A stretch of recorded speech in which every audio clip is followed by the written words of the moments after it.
promise you hope and give you more time. If you help me,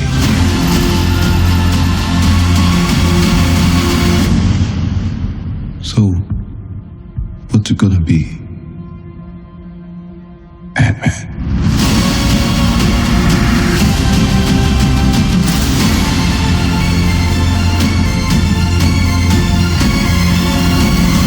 Hello, I'm Jack and this is Entertainment World, and today in this video I will be reviewing Ant-Man and the Wasp Quantumania with no spoilers, so this will be this spoiler-free video.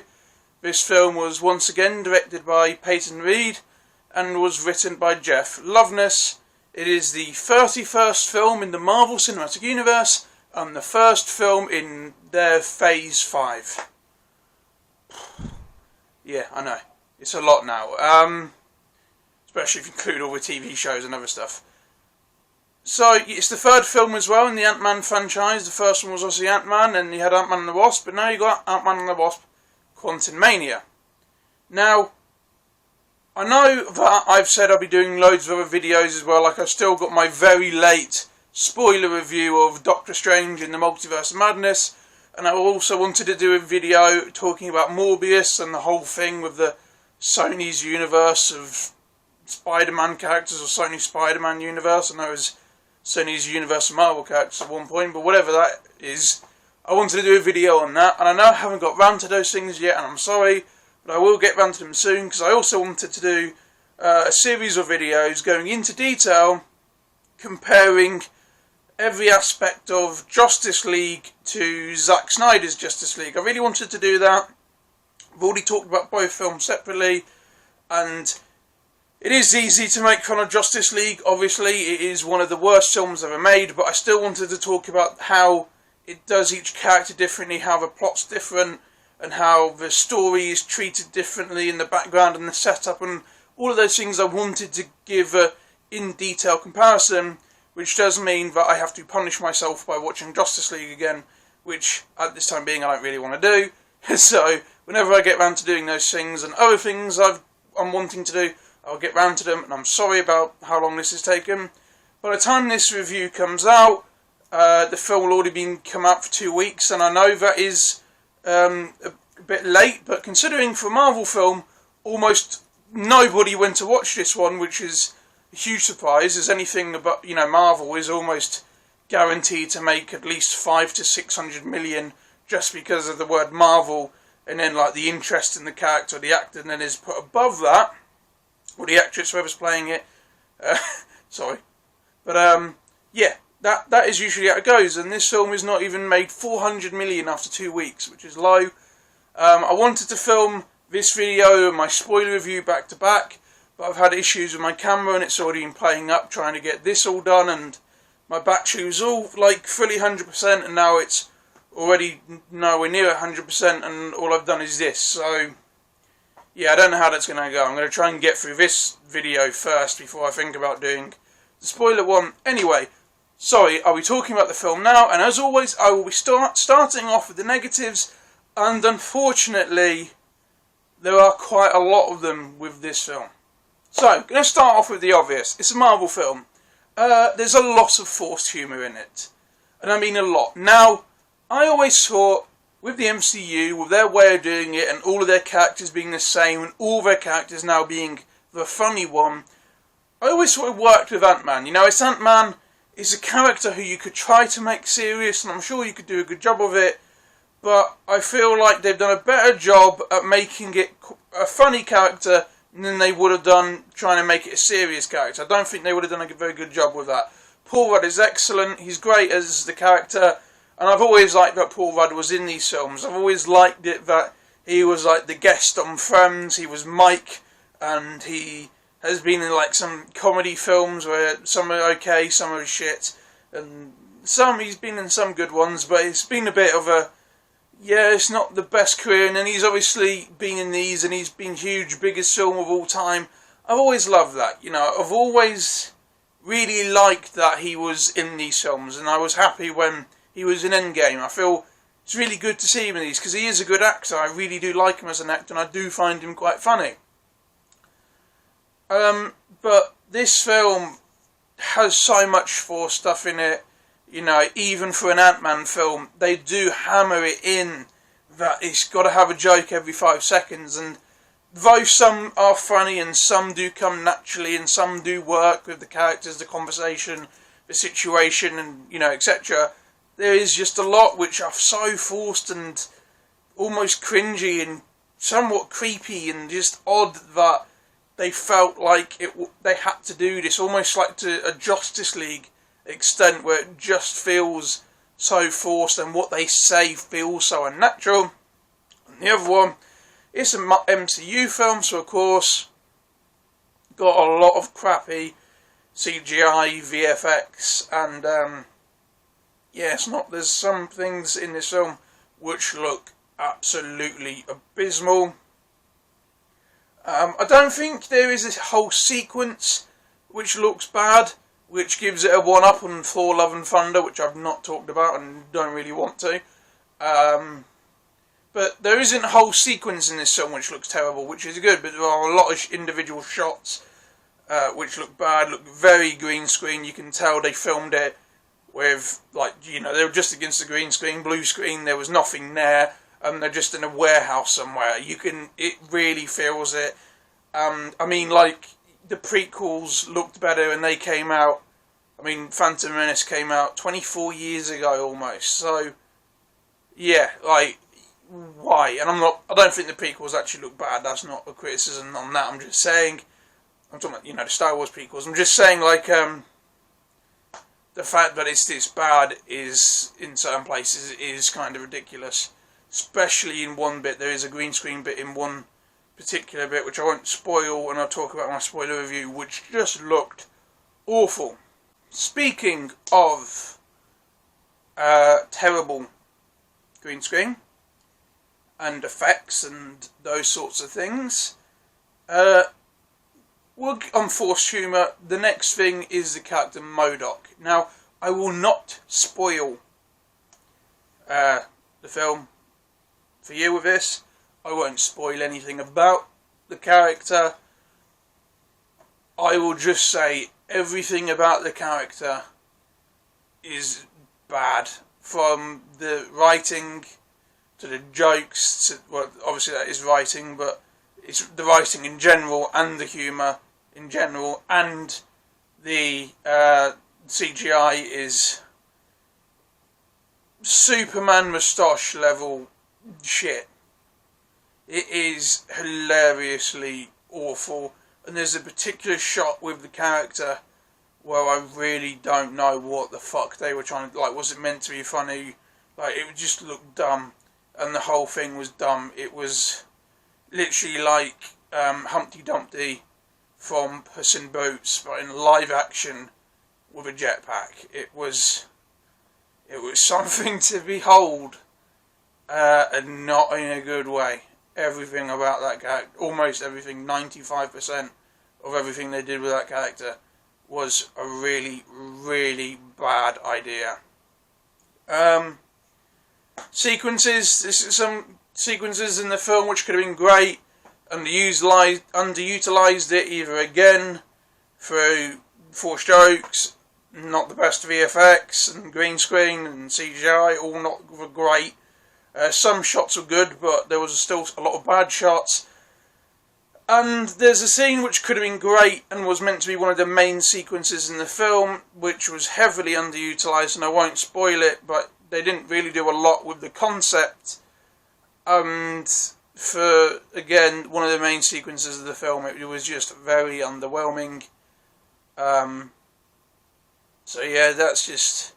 It got to the point where one of the main bits of the film, the exciting bit, is as meh and is as confusing as it was and as underutilised as it was, and caused more questions than it answered. It was disappointing, what it really was. Now, you could consider this a spoiler. I don't know, but yeah, none of the supporting people from the previous films are in this one. You haven't got Louise, you haven't got his heist crew, they're not in this film. Neither are the the ghost and the character played by Lawrence Fishburne, I can't remember his name, put them there. They weren't in the film, and the film suffers from it. It's because it tries to create new supporting characters who are nowhere near as funny, nowhere near as interesting, nowhere near as engaging as the other ones, and that was a huge letdown because they're one of the big positives of the Ant-Man films. So them not being in it really let it down, and Jimmy Woo was very briefly in it, and I like Jimmy Woo. I do think he is funny, but he is barely in the film. It's more of a cameo than anything else. In fact, I don't even think he has any lines. I think he just was a straight up cameo. So that's disappointing, and like I said, the new ones just aren't that interesting. David Dastmalchian is back as a different character, completely in CGI, which just goes to show that he's every fucking where, because Marvel say we won't have an actor or an actress play two characters in the MCU. They've broken that rule a few times, but you know, that makes sense. But no, he's just in everything. If he's not in this, he's in The Dark Knight. If he's not in The Dark Knight, he's in one of the CW programs, I don't know, I think it was The Flash. If he's not in that, he's in The Suicide Squad, and he's just in everything. He's just every comic book adaptation continuity, he just pops in. And the MCU now, he's done it fucking twice. So there you go, he's back. But as a CGI character, so you can't actually see that it's him. Again, his character is nowhere near as interesting as the person he plays in the previous two films, and nowhere near as funny. Now, not a negative of the film itself, but I really do not like that they replaced the actress from Endgame, Emma Thurman, I hope I'm saying that right, who played the older Cassie Lang, with Catherine Newton. I really don't like that. Now, I understand Catherine Newton is a bigger actress and more up and coming and been in more films, but the way they handled that was extremely poor. The fact they didn't even tell Emma that she was no longer returning, and she just found out on social media at the same time we did, was really bad. I really don't like that. And even though Catherine Newton is good as Cassie, I will admit that, it certainly does feel like they went with someone who's more popular and then giving an actress a chance who could have been interesting and could have made this her role and used this to break into Hollywood. I certainly just think it was a very mean thing to do. And if she wasn't good enough for the part, then obviously that is a possibility, because we only saw her in Endgame. But even then, she was good in those two scenes she was in. She seemed convincing enough, but whatever the reason as well, not just not bringing her back, but the way she found out, I just really don't agree with, and it did, knowing it did leave a sour taste whilst watching the character in this film, because I just do think it was a really mean thing to do. And it does just go to show Marvel, Disney, and the whole corporate, fuckery essentially, do not love their cast members 3000 at all. And my last negative that I will be talking about in this video, sorry, I don't know if I said that about the other one, but this will be the last negative, is the pacing of this film is atrocious. It really is. Everything happens as quickly as it can. There's no build up to anything. Everything just sort of happens, and the entire film feels like it's set in a 6-hour period, but not like a really tense 6-hour period. You know, you can make films which are set over a very short period of time. There's a lot of good films like that. I mean, obviously, Saw's an example, and obviously this film's never going to be like Saw. But I just knew that people would bring in comparisons. And obviously this film's never going to be like Saw in any way, really, but I just knew people would make comparisons, and I wanted to say that you can have a film set over a very short period of time. Film doesn't need to be set over a week, a month, a year, or even just a few days. A film can be set in one day. This film, though, does it in a very rushed sort of way, and especially when you're introducing a character such as Kang, which I do feel like this is the wrong film to do with. I know he was in Loki briefly, but this really is Kang. This is like the main introduction to Kang, as the films go. They really are like, this is the big one, this is the films, this is the people who don't watch Loki, don't care about the Disney Plus stuff. This is the introduction to Kang, and it was just such a rushed film. Everything sort of happens. The pacing's really off. There are characters who come and go.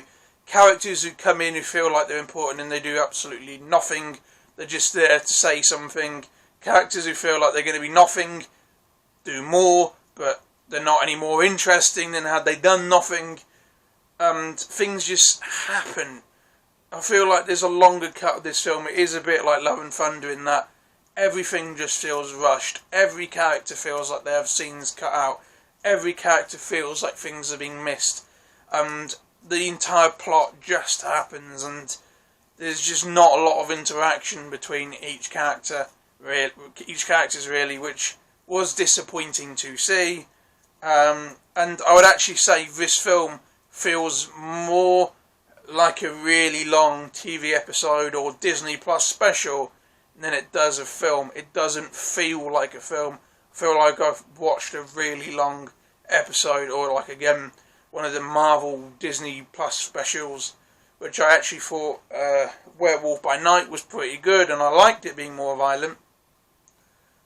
But you wouldn't call that a film. You wouldn't, if you went to the cinema and that was that, or a longer version of that, you'd probably think, well, that felt a bit off. That is what this is like, without the things which made Werewolf by Night good. There's it is just silly how quick and shoved in everything in this film really is, and how much it focuses on the wrong thing, so the things which don't feel important are just skimmed over as quickly as they possibly could be.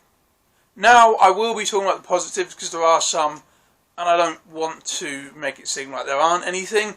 Obviously, Paul Rudd is great as the character, as I mentioned earlier. He's fun, you like him, you feel for him, I like him. You see when he struggles, you feel it quite well. When he's like happy, funny, it's good. He is good. He is the best thing about this film. Because he just is. He just really is. He is really good as the character. And of course, Evangeline Lilly is also good as the Wasp, as Hope. Though she doesn't have as much to do in this film, to the point where I don't really know why it was called Ant-Man and the Wasp. But still, liked her in it, like her character. Catherine Newton, although this is a sour taste, again, enjoyable, serviceable. You can tell it was a popularity choice more than anything, but you're there. You're like, you're cool. And you got Michelle Pfeiffer and Michael Douglas. They're a lot less serious in this film, especially Michael Douglas. I won't spoil it, but again, they lean much more into the comedy thing. And as bad as that is with the MCU, I actually thought Hank Pym in this film, with the comedy he's given, he does have some very funny lines. There are moments with him which are very funny, and not just in the serious stern way where he's just reacting to Scott like with the other films. He himself has a lot of funny moments, and though it's frustrating that he is being reduced to that like everything else in these films, it's done better than most other things in these films. So I was happy with the downgrade. Although it is a downgrade in the character, it still worked. It was still nice. It didn't feel like it was a complete disappointment shit bomb. It was, you downgraded him, but the comedy worked. So I can't be too upset over it. And then obviously the big one is Jonathan Majors as Kang. This is his big introduction. He's the next big villain. And though I do think this was the wrong film to really show that, and I don't really know why they chose to do that, and it has obviously not worked, because this film, again, as I said, for a Marvel film, is not good and is considered their first real box office disappointment. He's great. I really like Jonathan Majors, and I really like how he hasn't actually had a very long career. He's only been in films the last few years, really. He's obviously been acting a long time, but his career's taken off. He's been in a lot of projects. Harder They Fall, he's in Creed 3, he was in Devotion, which I really actually recommend you watch on Amazon. That film, nobody went to see it. Watch it on Amazon, it is really good. He is good, and obviously he was in Loki. And he is good as a character, and I like that he's got this. It's really nice to see, and obviously he's a good payday. It's being with the Marvel film is almost being in the Marvel franchise is almost as much financial security you could probably get as a performing artist. So yeah, I'm happy for him. He's great in the role, and though the film is very silly, and yeah, this does make it a bit tonally inconsistent, he does feel threatening, which is the main thing you need for the person replacing Thanos as the big bad of the MCU. The only problem I also have, though, you could argue, is, without spoiling anything, you can tell he's going to be in quite a lot of the MCU. And the thing is, what made Thanos this thing was he was, I don't like saying built up in this really good way, because I don't like praising Marvel for holding back on everything. Like with Endgame and Infinity War and Endgame, people praised it because people died. And it made me feel like the Marvel films were more like TV episodes building up to a season finale, and then actually any of the individual films being that interesting by themselves.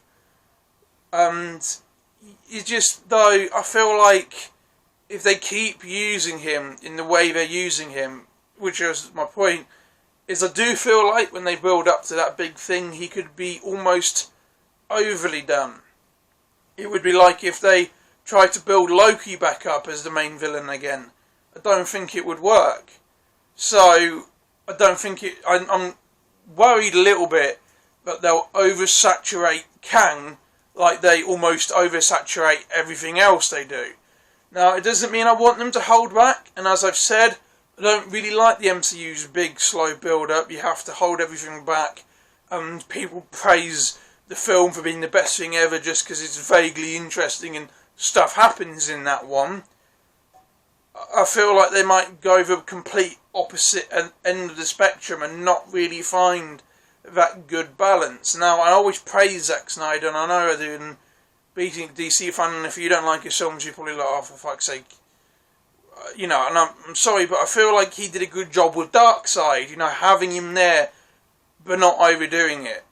That's a good example, and I feel like he's just going to be the main villain in too many things, that by the time it gets to Secret Wars and the Kang Dynasty, you might be a bit fed up of the character. I don't know, we'll see. But Jonathan Majors, great casting, great actor. You buy him, he's threatening, and he is relatively interesting. They don't do a huge amount with him in this film in terms of much of a story with him, but you buy him. You do buy him. You do get the presence of, okay, you're a threat. So, I am curiously optimistic, though worried, on what the character's future in the Marvel Cinematic Multiverse, essentially now the MCM, he pretty much is, let's be honest, what his future will be, and how he will interact with the other characters going forward. So, there is that. Also, his powers were cool. I will say that, his powers were cool.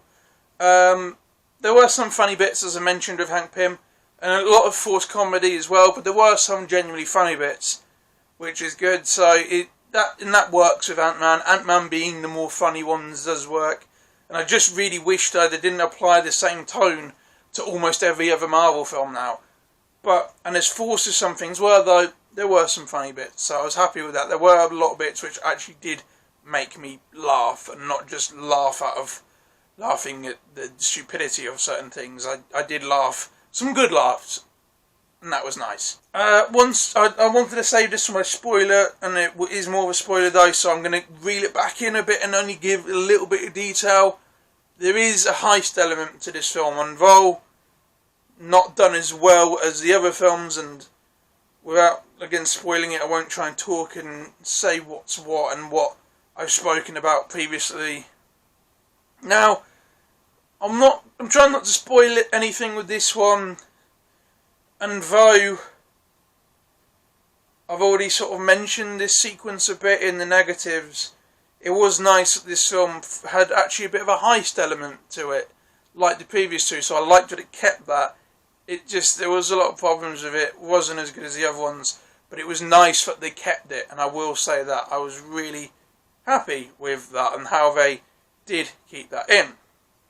And CGI, on the flip side of it, there were a lot of good establishing shots. You know, when there's a shot where they took time with it to show like a city or something, or to show an animal and they spent a lot of time on it, it looked great. And I just wish that they didn't use as much CGI, or if they were going to make everything CGI, to spend more time on it. So when there were things that weren't rushed, it did look great, and though this film does have some of the worst CGI in the MCU, it also has some of the best, but it's very few and far between, but there are a lot of great shots in this film. So I did want to mention that. I didn't want it to, sound all terrible, like you are going into a Spy Kids thing, and yeah, there are some shots like that.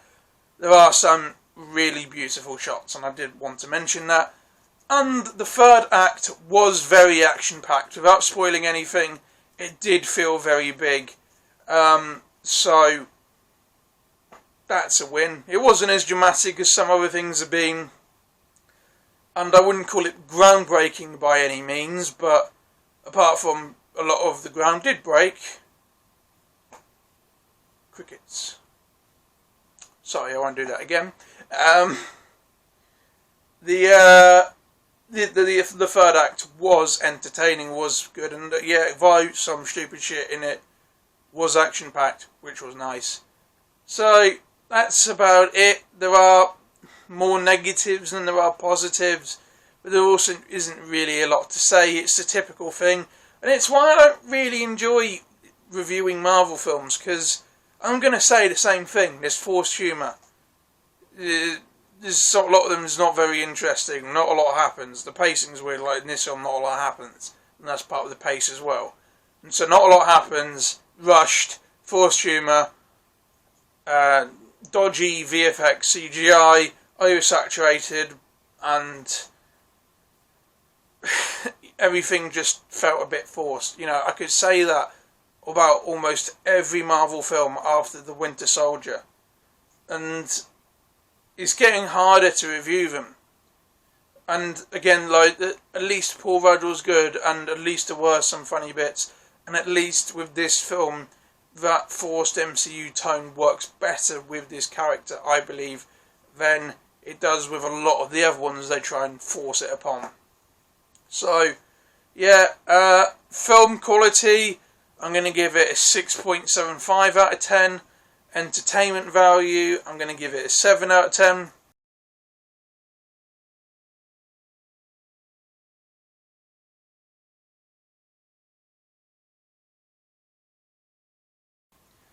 I don't recommend it, but I also don't not recommend it. If you like Marvel, you probably enjoy it. If you just enjoy all of them, you think they're all funny, you like them all, you really like the MCU, and whatever the MCU does, you just watch it, and then you will have the same experience with that. However good or bad that is for you, that is the case. If you don't like the MCU, you're going to not like it. If you're like me, you're going to have the same opinion where it's like, some bits are good, but it's too much the same. And it is interesting how the box office has gone. And why that's interesting now is I feel like people are getting fed up of it with their wallet, but their attitude is still the same. They still watch other films and compare it to Marvel, and we're like, it's not funny enough. Oh, I had to think, I had to do this, and they will still treat other films with the same, like, it's got to be Marvel attitude, but they're fed up of Marvel. And it's interesting now that DC want to copy this franchise, which is starting to slow down. And especially with the He Will Not Be Mentioned lunatic paedophile man, who I don't like, he it's just weird that this is the route DC want to go down. When even Marvel are starting to think, a little bit. So yeah, disappointing to the film. Disappointing film.